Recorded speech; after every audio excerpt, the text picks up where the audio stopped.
j'avais décidé, en m'inscrivant à l'école des Beaux-Arts, il n'y avait qu'un grand prix, c'était le prix de Rome, et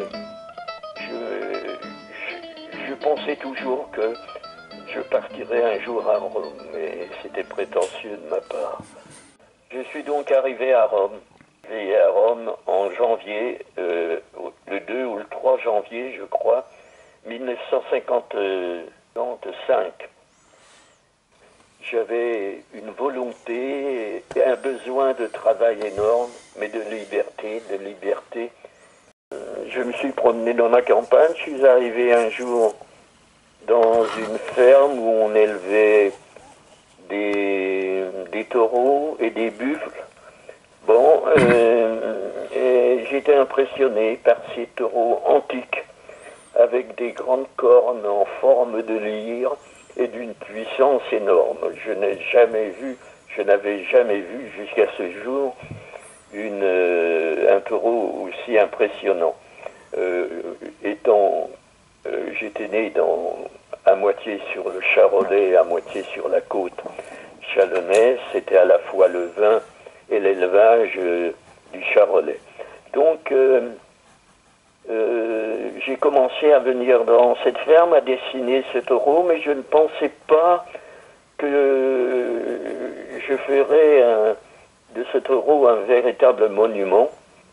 Il était impressionnant. Il prenait pratiquement tout le premier volume de mon atelier, de ces ateliers qui donnaient sur les jardins de la Villa Borghese.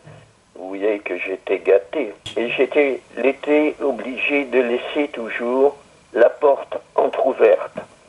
Quand j'ai commencé à réaliser la sculpture, dont j'ai toujours la maquette, ça c'est formidable d'avoir la maquette parce que je pourrais, sans trop de difficulté, refaire le taureau tel que vous l'avez connu à Sainte-Livrade.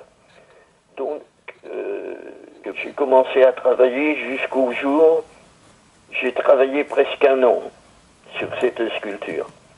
J'étais seul, il fallait déjà faire les armatures, il fallait employer le plâtre sac par sac, seul, gâcher le plâtre et doucement apporter cette forme avec toute la volonté que j'avais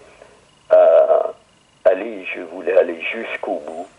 Je voulais que ce soit ma première sculpture libre, totalement libre, la première sculpture que je faisais enfin, à 25 ans, et qui allait devenir, comme je vous l'ai déjà raconté, les fondations de tout ce que je viens de faire. Et j'ai énormément travaillé.